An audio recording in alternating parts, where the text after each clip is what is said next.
কিন্তু ওইটা ভোলা যাবে না যে এই বিচারটার উপরে নির্ভর করে বাংলাদেশের ভবিষ্যৎ একটা জাস্টিস কায়েম হলো এক। আর আন্দোলন চৌধুরী বলছিলেন যে ওই জায়গা থেকে সরা যাবে না, ৭১-এর বিচারের প্রশ্নটিও সামনে আনছিলেন, আনেন ওইটা আনতে গিয়ে কিন্তু এইটা এখন যেটি আমার সামনে আছে সেটাকে কিন্তু কোনোভাবে সরানো যাবে না, কোনোভাবে না। ৭১ কি আড়াল করবে? ৭১ আনেন, ৭১ সব বিচার করেন, সব কিছু করেন, কিন্তু তার মানে এটা মানে ওই কথা তুলে কিন্তু ২৪-এর জায়গাটাকে ঘোলাটে করা যাবে না, এইটাকে বিচার করতে হবে।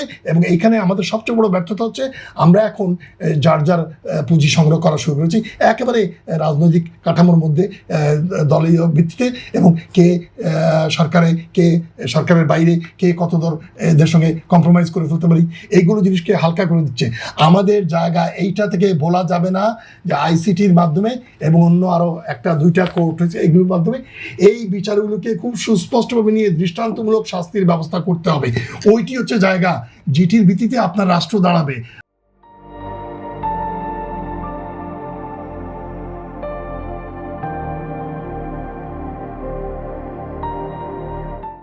রাষ্ট্র যদি এদেরকে চাকরি দিল, কাউকে সমবেদনার জন্য করলো, মিটিংয়ে ডাকলো, এই কে কার মা এই নিয়ে সমবেদনা জন্য, এইটা তো তাদের পেট ভরে না। তাদের যেটা দরকার পুনর্বাসন করুন, চাকরি বাকরি দেন, সব কিছু করুন, সমবেদনা জানান, কিন্তু একটি জায়গা করতেই হবে রাষ্ট্রকে একেবারে ন্যায্য জায়গায় দাঁড়ানো করার জন্য। যারা ১৭ বছর এই কাজটা করলো আর এই জুলাইতে যে এত গুম খুন আয়নাঘর সব ঘটলো, তারপরে যারা একেবারে মাত্র ৩৬ দিনের মধ্যে এতগুলো খুন করে ফেললো, এবং আরও কিন্তু অনেকে মারা যাবে যাদের এই যারা ঘটলো, এইটি কিন্তু যদি না করেন তাহলে কিন্তু ওইটা ঘটবে, কারো চোখ কানা হয়ে যাবে এবং আমরা কিছু বলবো না, এটা স্বাভাবিক হয়ে যাবে। এবং এইটি কিন্তু আবার স্বাভাবিক অবস্থায় পৌঁছে যাচ্ছে, এটির জন্য না যায়। অর্থাৎ সবসময় যেন মনে করা হয় এটা একটা ক্রাইম এগেনস্ট হিউম্যানিটি হয়েছে। এই সংখ্যা ইম্পর্টেন্ট না, ১৪০০ হতে পারে, ২০০০ হতে পারে, কিন্তু ওইটাই ইম্পর্টেন্ট যে আপনি টার্গেট কিলিং করেছেন অনেকগুলো, একটা সামনে পয়েন্ট ব্ল্যাঙ্ক রেঞ্জ থেকে সামনে থেকে মেরে দিয়েছেন, এবং মেরে দিয়ে পিসি গাড়ি থেকে ফেলে দিচ্ছেন, সেটাকে উল্টে আবার সরাচ্ছেন, ওটাকে ক্যালিফোর্নিয়া ডিভাইডার আছে ওইটাকে উল্টো দিকে ফেলে দিচ্ছেন, আপনি এইসব কি আপনি পুড়িয়ে মেরে ফেলতেছেন।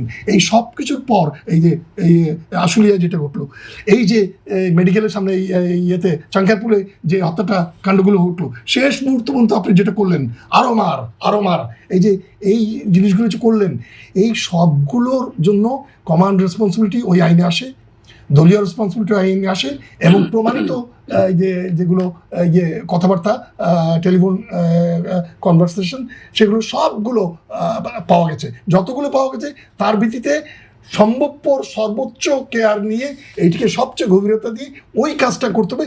বিচারগুলো এবং দৃষ্টান্তমূলক শাস্তি, এটা justice delayed is justice denied. আমাদের রাষ্ট্র ব্যবস্থা কোনো ন্যায়ের উপরে দাঁড়ায় না, এবং ওই যে কেউ কিছু আশা করে না কেন, এইসব শহীদদের বাবা মারা তারা বলছে যে আচ্ছা দরকার নেই ওটা আর যেন না হয়, এই যে তারা কোন বিচার আশা করে না কেন জানেন? কারণ আমাদের একটা কালচারের মধ্যে দাঁড়িয়ে গেছে। একবার অন্তত এটা নমুনা হিসেবে দেখাতে হবে যে আপনি রাষ্ট্র ব্যবস্থাকে কুক্ষিগত করেছেন, একদলীয় ব্যবস্থা করেছেন, আপনি পাশের একটা এক্সট্রা টেরিটোরিয়াল স্যাংচুয়ারি আপনার আছে, সেখানে আপনি গিয়ে বসে আছেন, ওখান থেকে উস্কাচ্ছেন, আপনি কোনো অনুতপ্ত না, কিচ্ছু না, আপনি টার্গেট করে মেরেছেন। মারার পর এখন একটা জায়গা দাঁড়াতেই হবে, সেটা হচ্ছে দৃষ্টান্তমূলক শাস্তি দিতে হবে, অন্যায়ভাবে না। এটা ঠিক যে যিনি খুন করেছেন তারও অধিকার আছে ওই তার কথাটা বলার, তিনি কি করলেন না করলেন, বা তার পক্ষ থেকে কেউ আইনজীবী বলবেন, কিন্তু এইটির বিচারটা হতে হবে। যদি বিচার না হয় তাহলে বাংলাদেশ ডুবে যাবে। তার কারণ বাংলাদেশে বারবার এটা প্রমাণিত হয়ে যাবে যে আমি এই ১৭ জন আলিমকে হত্যা করেছিলাম, কিছু হয় নাই, আমি শাপলা হত্যাকাণ্ড করেছি, কিছু হয় নাই, আমি বিডিআরে ৫৭ জন অফিসার মেরে ফেলেছি, কিছুই হয় নাই, আমি কিছুই করি না। ৭১ খুব বড়, ৭১-এর চেয়ে বড় অভিজ্ঞতা আমাদের জীবনকালে নাই। ১০০০ বছর সব বাণিজ্যের অভিযোগ আছে যে মামলা নিয়ে আর কি, এইটা হলো সমস্যা। আপনি মামলা দিয়েছেন, এখন পয়সা দিয়ে তোলেন, পয়সা দিয়ে মামলা দিয়েছেন। এইটাই আমি প্রথমে বলেছিলাম যে এই জায়গাগুলো এটা দায়িত্ব কার? আপনার আর আমার ব্যক্তিগত না, আপনি আর আমি বলতে পারি, কিন্তু রাষ্ট্রের দায়িত্ব হচ্ছে এগুলো চুলচেরা বিশ্লেষণ করা, তার মেকানিজম সেটা আছে।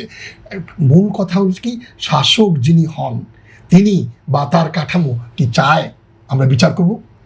এই মুহূর্তে যদি বিএনপি সরকার চায় তাহলে বিচার হবে, আর বিএনপি সরকার যদি না চায় তাহলে বিচার হবে না।